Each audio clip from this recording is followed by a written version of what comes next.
Alors, suite aux vidéos précédentes sur le bypass permanent de compte Mi sur Redmi A2 processeur Qualcomm, dans cette vidéo, on va effectuer un bypass intégral.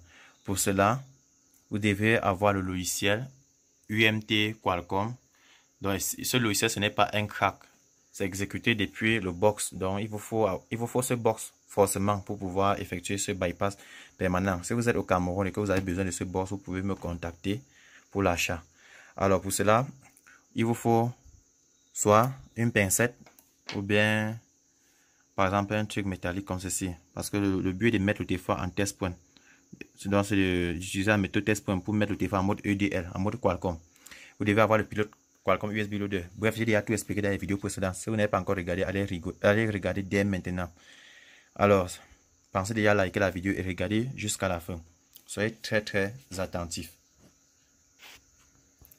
Alors, pour le Redmi A2, processeur Qualcomm, on va d'abord déconnecter la nappe de la batterie. Le téléphone est éteint, n'est-ce pas?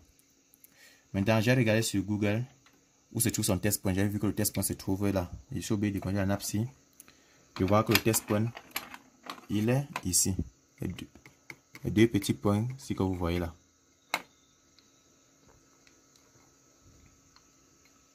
Vous voyez bien. Ok. Maintenant, je vais utiliser cette barre de fer. Bon, on reconnaît la nappe de la batterie. Parce que le téléphone doit être bien sous tension. Ça doit être alimenté. Ok, j'utilise cette barre. Ce fil. Je court-circuite. Donc vous voyez bien les petits points là, métalliques là. Regardez bien. C'est deux points. Deux points ici. Ah, attendez, vous ne voyez pas bien, voilà. Les deux points ici. Vous voyez deux points ici. C'est le test point de ce téléphone. Donc je vais utiliser par exemple cette barre de fer pour pouvoir le court-circuiter. Ok, on peut connecter maintenant. Dès que ça s'est bien connecté, on va connecter le cordon sur le téléphone et sur la machine. Ok. Le but est que ça signale le pilote Qualcomm dans le port Qualcomm. Donc, rassurez-vous que vous avez déconnecté le cordon et que vous avez installé le pilote Qualcomm dans votre PC. Dès que c'est fait, vous déconnectez la nappe de la batterie un peu. Ensuite, vous connectez. On déconnecte la nappe de la batterie pour tout éteindre. Maintenant, on relie ces deux points, on connecte le cordon. Ok. Une fois c'est connecté, en mode Qualcomm, on peut lâcher. Donc ici déjà vous voyez le port Qualcomm. Déjà que ça a détecté le gestionnaire des périphériques. Ok. Maintenant dans le logiciel UMT, on part dans Xiaomi Special Tool. Bon, je vous conseille d'utiliser l'option Disable Mi Account. Cette option. Donc il va automatiquement désactiver de façon permanente le compte Mi. Donc on clique ça une fois. Dès qu'on va cliquer là, vous allez voir ici le box va beaucoup clignoter. Et là vous voyez déjà, il exécute déjà tout. Donc on va patienter. Parce que le téléphone est actuellement en mode EDL ou bien en mode Qualcomm. Donc on va patienter. Dès qu'il va terminer, on va démarrer le téléphone.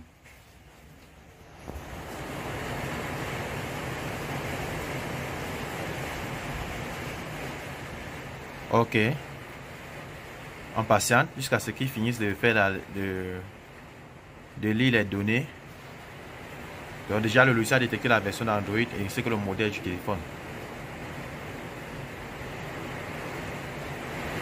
Dès qu'il va afficher le message, un message finish, c'est à ce moment-là qu'on va savoir qu'il a terminé. Donc jusqu'au moment, le téléphone est toujours éteint parce qu'il est en mode Qualcomm.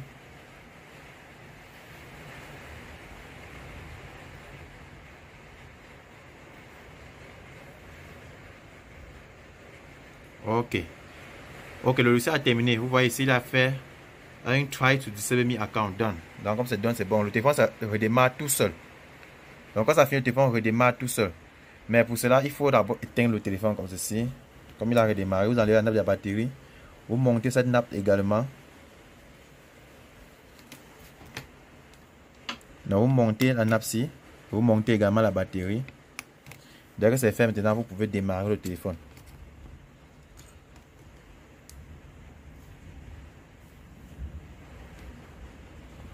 Ok, le téléphone va un peu traîner pour démarrer. Donc, ça va mettre environ 30 secondes. Pour cela, vous allez voir, ça ne s'est plus bloqué sur Mi. Là, ça va me donner la possibilité de pouvoir configurer le téléphone normalement. Donc, pour ça, je vais mettre un peu la vidéo en pause pour que le téléphone démarre. Ok, je vois, il a même fait que démarrer parce que l'option qu'on a choisie, l'option Disable Mi ne réinitialise pas le téléphone. Donc, lui, il désactive sur le compte Mi. Ok. Donc, à ce niveau, on va venir juste configurer la langue du téléphone.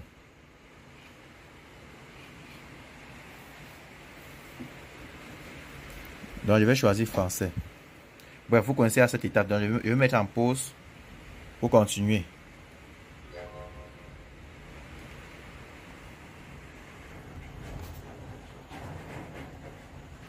Bon, désolé pour les bruits. Nous sommes en saison pluvieuse et il pleut déjà. L'essentiel, c'est de voir la procédure.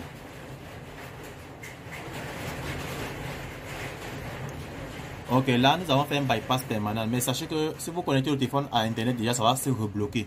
Donc, évitez de le connecter à Internet si vous n'avez pas suivi cette procédure. Voici la procédure aussi la plus importante. Une fois que vous avez fait un bypass permanent, il vous faut installer l'application NetPath. Donc, pour cela, regardez, vous devez télécharger l'application NetPath dans votre ordinateur. Donc, sur Google, vous cherchez l'application NetPath. Attendez, je vais vous montrer cette application depuis mon PC.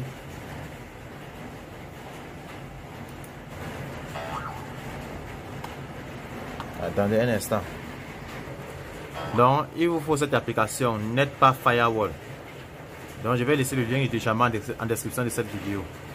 Donc, pour cela, vous allez transférer cette application dans le téléphone. Donc, vous utilisez le cordon pour transférer. OK? Donc, vous devez vous rassurer que vous avez téléchargé l'application NetPath Firewall et que vous avez transféré dans le téléphone. Donc, moi, j'ai déjà transféré cette application dans la mémoire interne du téléphone. Ce qu'il faut faire, c'est juste d'aller dans le gestionnaire des fichiers. À ce niveau, pas dans la mémoire stockage. Voici l'application en question. Ça. Vous devez installer. OK. Vous autorisez l'installation des applications venant des sources inconnues. Vous installez. Une fois qu'il est installé, l'application vous ouvrez. Il faut activer ça. Ça, c'est le VPN. Bref, les règles de routage, il faut activer le firewall, pardon. Vous cliquez sur OK. Vous patientez. Dès qu'il dit que c'est activé, là, vous cliquez sur OK. Bon, vous pouvez retourner en arrière. Déjà, il est activé. Vous partez dans App Setting. À ce niveau, vous cliquez ici en haut sur App Install. Là, vous prenez System App. OK. Bon, comme c'est là. Dans la barre, le bouton de recherche qui est ici en haut, vous cliquez sur le bouton de recherche là une fois. En recherche, vous écrivez là-bas Mi. M-I. C'est pour filtrer rapidement les services du compte Mi. OK. On va désactiver le Mi Service Framework. Donc, il faut cliquer sur Wi-Fi une fois. Ça se met là-bas. Internet, Wi-Fi, Internet, donc Wi-Fi et données mobiles, Wi-Fi, données mobiles. Jusqu'à ça met là-bas. Là-bas, ça veut dire que ça ne peut plus avoir accès à Internet. Ça ne peut plus faire des mises à jour. Donc, au niveau du compte Mi également, vous vous rassurez que vous avez désactivé. OK. Désactivé. Vous descendez. Maintenant, au niveau du Mi Crédit, vous désactivez également la connexion pour que ça puisse. Donc, il ne faut plus que ça se connecte par Wi-Fi ni par données mobiles. OK. Vous descendez. Vous choisissez le Mi Drive. Désactiver. OK. Maintenant, à ce niveau, le Mi Cloud également, vous désactivez. OK. Dès que c'est fait, vous cherchez dans le localisateur de compteur, dans le localisateur d'appareil, donc localiser mon appareil. Il faut chercher ça. Donc, c'est un peu caché.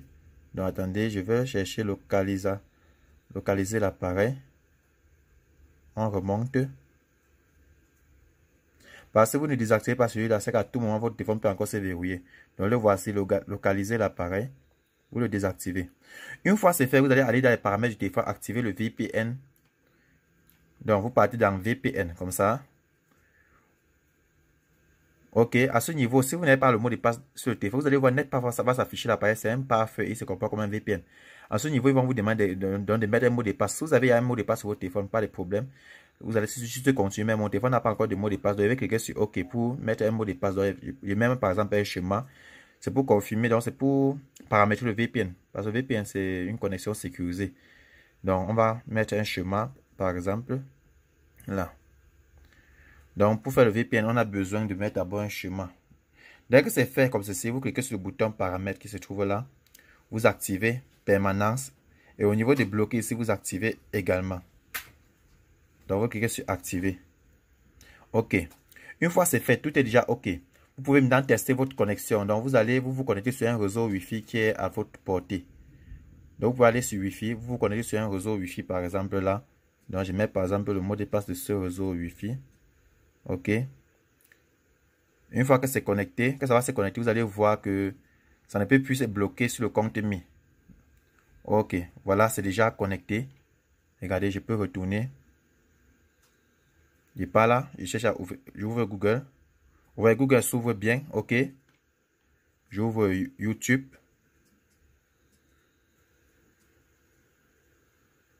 Je pars dans YouTube. Regardez bien comment tout se passe en merveille. OK. Donc, vous voyez, le téléphone ne peut plus se rebloquer sur compte Mi parce qu'on a déjà désactivé les mises à jour du compte Mi. On a désactivé, localisé l'appareil. Et tout ça grâce à l'application NetPath. Quand vous faites un bypass permanent. Et sachez que le VPN doit être en permanence toujours activé. Donc, chaque fois que vous allez démarrer au téléphone, ça va toujours se démarrer en permanence. À chaque fois, ça va se démarrer. C'est la raison pour laquelle on est parti dans les options VPN. Là, on est allé dans les paramètres, on a choisi VPN permanent. Vous voyez. Donc, c'est tout pour cette vidéo. Dans cette vidéo, je vous ai expliqué comment on effectue un bypass complet du Mi. C'est-à-dire un bypass permanent, ensuite un bypass complet via l'application NetPath. Maintenant, il ne faut pas désinstaller l'application NetPath. Veuillez laisser. Donc, si c'est le téléphone d'un client, si vous êtes réparateur et qu'un client vient avec vous, vous allez lui demander de ne pas désactiver ou bien de ne pas désinstaller l'application parce que cette application est chargée de faire quelques règles de routage, donc quelques règles de firewall, on peut dire de protection. Donc, c'est tout pour cette vidéo. Si cette vidéo vous a intéressé, alors lâchez un pouce bleu et rendez-vous dans une autre prochaine vidéo.